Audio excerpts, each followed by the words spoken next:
So, very good evening, everyone. I hope you all are doing so well and you are preparing for your UPPCS examination so well. और आपका exam जो है वो very near है. It's on I think 27 अक्टूबर, तो बहुत कम time है. तो आपको स्टैटिक के साथ साथ करंट दोनों पे जो है वो बराबर का ध्यान देना है. So let's discuss some of the MCQ questions and before that I will read some motivational lines जो आपको काफ़ी और मोटिवेट करेंगी to prepare wholeheartedly for this exam. And that is, परिंदे रुक मत, तुझ में जान बाकी है, मंजिल दूर है, बहुत उड़ान बाकी है, आज या कल मुट्ठी में होगी दुनिया, लक्ष्य पर अगर तेरा ध्यान बाकी है, यूं ही नहीं मिलती रब की मेहरबानी, एक से बढ़कर एक इम्तिहान बाकी है, ज़िंदगी की जंग है, हौसला ज़रूरी है, जीतने के लिए सारा जहान बाकी है. So these are some of the motivational line by one of the very famous author. और ये चाहे तो आप अपने ऐसे वगैरह में भी यूज़ कर सकते हैं. अगर आप पूरी लाइन नहीं तो स्टार्टिंग की 4 या अंतिम की 4 पंक्तियाँ जो है वो इस्तेमाल कर सकते हैं. So let's start our questions. तो पहला प्रश्न है, हाल ही में किस मंत्रालय ने पहला राष्ट्रीय एडिटिव मैन्युफैक्चरिंग संगोष्ठी नाम्स 2024 लॉन्च किया? आपके जो ऑप्शंस है वो पहला ऑप्शन है इलेक्ट्रॉनिक्स और सूचना प्रौद्योगिकी मंत्रालय, गृह मंत्रालय, रक्षा मंत्रालय और शहरी विकास मंत्रालय. तो आप खुद सोच सकते हैं कि आपके क्वेश्चन में क्या बोला हुआ है कि राष्ट्रीय एडिटिव मैन्युफैक्चरिंग. अगर कोई चीज़ मैन्युफैक्चरिंग से रिलेटेड है तो कहीं ना कहीं आपके माइंड में आना चाहिए कि ये कुछ टेक्नोलॉजी रिलेटेड या इलेक्ट्रॉनिक्स रिलेटेड हो सकता है. तो डेफिनेटली इसका आंसर होगा इलेक्ट्रॉनिक्स एंड सूचना या electronics and communication technology ministry, या आप कह सकते हैं इलेक्ट्रॉनिक्स और सूचना प्रौद्योगिकी मंत्रालय. अगर इसका डिस्क्रिप्शन में आपको बताऊं तो इलेक्ट्रॉनिक्स और सूचना प्रौद्योगिकी मंत्रालय, MeitY, ministry of electronics and information technology ने पहली राष्ट्रीय एडिटिव मैन्युफैक्चरिंग संगोष्ठी, ये संगोष्ठी का नाम आपको याद रखना है, 2024 का उद्घाटन किया, जिसमें उन्नत विनिर्माण के लिए भारत का प्रतिबद्धता पर जोर दिया गया. मेटी सचिव एस कृष्णन ने एडिटिव मैन्युफैक्चरिंग लैंडस्केप रिपोर्ट जारी की और एक स्वदेशी आर्टिफिशियल मशीन का अनावरण किया. संगोष्ठी ने भारत के एएम परिस्थितिकी तंत्र पर प्रकाश डाला गया, जो एडिटिव मैन्युफैक्चरिंग के लिए 2022 की राष्ट्रीय रणनीति पर आधारित है. तो आपको ये थोड़ी सी डिटेलिंग एक बार पढ़ लेनी है ताकि वो चीज़ आपके दिमाग में बैठ जाए. और याद क्या रखना है कि ये जो ये किस मंत्रालय ने एडिटिव मैन्युफैक्चरिंग संगोष्ठी 2024 में उद्घाटन किया है, उस मंत्रालय का नाम है MeitY, that is ministry of information and communication technology, electronics और सूचना प्रौद्योगिकी मंत्रालय. अगला प्रश्न है, हाल ही में किस राज्य केंद्र शासित प्रदेश ने हेमित महोत्सव 2024 का उद्घाटन किया? आपका ऑप्शन है लद्दाख, असम, मणिपुर या लक्षद्वीप. तो जो सही आंसर है वो है लद्दाख. आप इसमें पढ़ भी सकते हैं कि तिब्बत बौद्ध धर्म का जश्न मनाने वाला हेमिस महोत्सव. तो ये किस धर्म का महोत्सव मनाया गया है? बौद्ध धर्म का. भारत के लद्दाख में हर साल मनाया जाता है. 2024 में यह 16 और 17 जून को मनाया जाएगा. हेमिस त्योचू के नाम से जाने जाने वाला यह उत्सव गुरु पदम संभव की जयंती के उपलक्ष्य में मनाया जाता है. तो कौन से गुरु की जयंती के उपलक्ष्य में मनाया जाता है? गुरु पदम संभव की जयंती. 2 दिवसीय यह आयोजन लद्दाख के सबसे बड़े बौद्ध मठ हेमिस मठ को जीवंत रंगों, संगीत और आध्यात्मिक उल्लास से, ऊर्जा से भर देता है, जो इसे एक महत्वपूर्ण सांस्कृतिक उत्सव बनाता है. तो इसकी थोड़ी सी इन्फॉर्मेशन आपको पता होनी चाहिए कि ये उत्सव कहाँ मनाया जाता है, कब मनाया गया, और साथ में ये कौन से धर्म के प्रोत्साहन के रूप में, या फिर कौन से धर्म के लोग जो है वो इस जश्न को मनाते हैं. तो आपको पता होना चाहिए कि बौद्ध धर्म फेस्टिवल का नाम क्या है, तो ये हेमिस महोत्सव है. अगला प्रश्न है, हाल ही में खबरों में रही फायर ड्रैगन 480 किस देश की सामरिक बैलिस्टिक मिसाइल है? तो सीधे सीधे पता लग रहा है, फायर ड्रैगन, ड्रैगन नाम से ही आपके मन में जो है वो चाइना बैठ जाना चाहिए कि वहीं पे होते हैं सारे ड्रैगन. तो इसका उत्तर जो है वो चाइना है. तो आप इसका डिस्क्रिप्शन पढ़ सकते हैं. पीएल के एक अध्ययन में दावा किया गया है कि चीन की फायर ड्रैगन 480 मिसाइल लाल सागर में अमेरिका के टिकोंडरोगा क्लास क्रूज़र को डुबो सकती है. नोरिंको ग्रुप द्वारा निर्मित 750 मिमी सामरिक बैलिस्टिक मिसाइल में सटीक मार्गदर्शन, सेंसर और एक उच्च गति वाला लॉन्च प्लेटफॉर्म है. ये कैसा प्लेटफॉर्म है और किस तरह का मिसाइल है, वो आपको जो है वो इसकी जानकारी थोड़ी होनी चाहिए। बाकी पीसीएस के एग्ज़ाम में इतना ज़्यादा डिटेल में आपको याद नहीं रखना, आपको बस ये याद रखना है कि ये जो है वो कहाँ पे इसका निर्माण किया गया है और ये कौन से देश के जो है वो रिलेटेड है। तो ये है चाइना, और क्या नाम है उसका, तो फायर ड्रैगन 480। हाल ही में किस संगठन ने स्टेट ऑफ ग्लोबल एयर जारी किया है? विश्व बैंक, स्वास्थ्य प्रभाव संस्थान जिसको HEI भी कहते हैं, विश्व स्वास्थ्य संगठन, वर्ल्ड हेल्थ ऑर्गेनाइजेशन या यूनाइटेड नेशन एनवायरनमेंट प्रोग्राम, संयुक्त राष्ट्र पर्यावरण कार्यक्रम। तो एक बार आप वापस से पढ़ ले, क्वेश्चन में क्या पूछा गया है?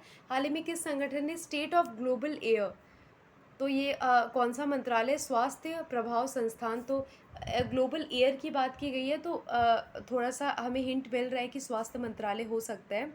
आप इसकी डिटेलिंग पढ़ सकते हैं कि health effects institutes of UNICEF की 2024 state of global air report के अनुसार वायु प्रदूषण मृत्यु के लिए दूसरा प्रमुख वैश्विक जोखिम कारक है। यह हृदय रोग और फेफड़ों के कैंसर जैसे गैर संचारी बीमारियों के कारण बनता है, जिससे 2021 में 8.1 मिलियन मौतें हुई। भारत और चीन में वैश्विक वायु प्रदूषण रोग भार का 54% हिस्सा है। 2021 में वायु प्रदूषण के कारण भारत में 1,69,400 बच्चों की मृत्यु हुई और 2,37,000 क्रॉनिक ऑब्स्ट्रिक्स पल्मोनरी डिजीज़ मौतें हुई। मतलब किस डिज़ीज़ से? COPD का यहाँ पे फुल फॉर्म लिखा हुआ है। तो ये कुछ डेटा बताया हुआ है कि वायु प्रदूषण से हमें कितना ज़्यादा नुकसान हुआ है। और ये जो हमारा क्वेश्चन है, ये जो संगठन है स्टेट ऑफ ग्लोबल एयर, ये कौन से जो संस्थान ने जारी किया, उसका नाम है स्वास्थ्य प्रभाव संस्थान। अगला प्रश्न है, हाल ही में समाचारों में उल्लिखित गार्नेट क्या है? तो ये यूपी PCS और UPSC वाले बच्चों के लिए इंपॉर्टेंट क्वेश्चन बन जाता है, इवन फॉर BPSC ऑल्सो, जहाँ पे ये जो है वो साइंस एंड टेक और इससे रिलेटेड टर्म्स को उठा के डाला जाता है। तो गार्नेट जो है वो एक गहरा लाल खनिज है। एक नए शोध से पता चलता है कि ऑस्ट्रेलिया की गुलाबी गार्नेट रेत अंटार्कटिका पहाड़ों से उत्पन्न हुई हैं। उच्च तापमान की स्थितियों में बनने वाला गहरा लाल खनिज गार्नेट लहरी की कटाव के कारण समुद्र तट की रेत में दुर्लभ है। रूपांतरित और आग्नेय चट्टानों में पाए जाने वाले गार्नेट अक्सर अपारदर्शी से लेकर पारभासी होते हैं। तो ये थोड़ी सी जानकारी जो है वो इसके बारे में आपको एक बार पढ़ लेना है। और एथिक्स के बारे में जैसा कि मैं रोज़ थोड़ा सा आपको बताती हूँ, तो जितने भी टॉपिक्स हुए हैं ना, अभी सत्या सर ने चाहे आपको पढ़ाए हों, चाहे मैंने अपने वीडियोस में थोड़ा सा उनका जो शॉर्ट में डिस्क्रिप्शन दिया है, उससे उसके बाद जो मुझे इंपॉर्टेंट चीज़ लगी वो ये है कि जब आप आंसर राइटिंग करते हैं किसी चीज़ को लेकर, तो आप इस तरह से अगर फ्लो चार्ट या फ्लो डायग्राम्स बनाते हैं, तो it will make your answer much more attractive. और कहीं ना कहीं वो बंडल ऑफ शीट्स को आपको पढ़वाना होता है एग्जामिनर को, वो पढ़ने में कोई इंटरेस्ट नहीं आ रहा होता उससे, क्योंकि same answer, same repetition, same type of question हम लोग 10 लोगों की कॉपी चेक नहीं कर पाते और वहाँ पे इतनी सारी कॉपीज़ होती हैं। तो कहीं ना कहीं आपको इस तरह के अगर आप डायग्राम्स उसमें डालते हैं, तो it will make your answer much more attractive. जैसे इंपॉर्टेंस ऑफ वैल्यूज़ है, तो build self identity, avoid knower doer split, और reference for good living, guide behaviour, moral defence, overall stability and harmony. तो इस तरीके से जो भी आप पॉइंटर्स को याद करते हैं ना, आप उसको अगर प्रेजेंट इस ढंग से करते हैं, तो it will make your page जो जिस पे आपने आंसर लिखा हुआ है ज़्यादा अट्रैक्टिव होता है। For example, importance of ethics का यहाँ पे बताया हुआ है, इंटरनल पीस, गुड विल हो गया, हायर गुड हो गया, एफिशिएंट डिसीजन मेकिंग हो गया, पीसफुल को एग्जिस्टेंस हो गया, रिजॉल्व मोरल इशू हो गया। तो ये जितने भी इंपॉर्टेंस है उसको अगर ये जो स्पोक्स फॉर्म करके जो है वो अगर आप लिखते हैं, तो it will make your answer better. और जैसे values from life of Lal Bahadur Shastri, accountability है, लीडरशिप है, प्रैक्टिस बिफोर प्रीचिंग है, इसके अलावा जो है वो अगेंस्ट सोसाइटल प्रेजुडिस है। तो ये सारी चीज़ें भी अगर आप चाहें तो ये डाल सकते हैं, ये वाला चार्ट। और इसके अलावा एटीट्यूड की कैरेक्टरिस्टिक मैंने यहाँ पे बना रखा हुआ है। और एक और पेज है, जैसे अभी कल ही आई थिंक आपको aptitude and foundational values topic sir ने करवाया था। तो उसमें एप्टीट्यूड क्या होता है, मेंटल और फिजिकल, इसका मीनिंग क्या होता है। और एप्टीट्यूड और स्किल में क्या डिफरेंस है, उसका इस तरह से आप बना के बता सकते हैं। इसके अलावा जो है वो एप्टीट्यूड का और इंटरेस्ट का क्या रिलेशन है आपस में, फाउंडेशनल वैल्यूज़ कौन कौन सी होती है, ऑब्जेक्टिविटी है, न्यूट्रलिटी है, इम्पार्शलिटी है, टॉलरेंस है, कंपैशन है, एम्पैथी है, डेडिकेशन है। तो ये सारी आपके सिविल सर्वेंट्स के लाइफ की कुछ फाउंडेशनल वैल्यूज़ है जो आप इस तरह से अगर लिखते हैं तो it will make your answer much more attractive, और जिससे आपको मार्क्स ज़्यादा मिलने की संभावना है।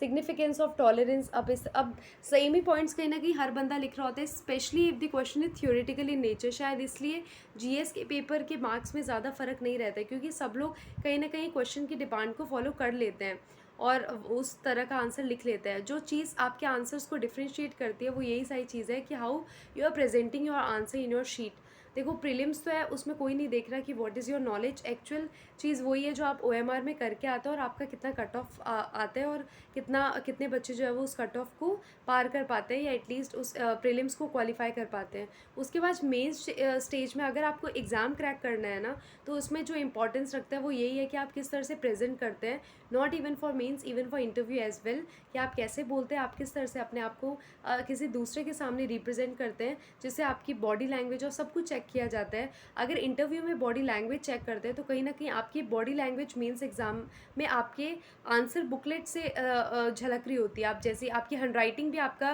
कहीं ना कहीं पर्सनैलिटी को डिपिक्ट करता है। तो आप अगर इस तरह से आप अपनी चीज़ों को प्रेजेंट करते हैं तो it will make your answer better और आपको अच्छे मार्क्स मिल सकते हैं। सो आपको ये सारे जो 5 क्वेश्चंस करवाए हैं वो सारे और ये सारे जो है वो पाई चार्ट के फॉर्म में चीज़ें याद रखनी है और अपने आंसर्स में इसको यूज़ करना है। जितने भी टॉपिक्स हो गए एटलीस्ट एक एक आंसर सब पे आपको लिख कर देखना है। So thank you so much and all the very best for your preparation.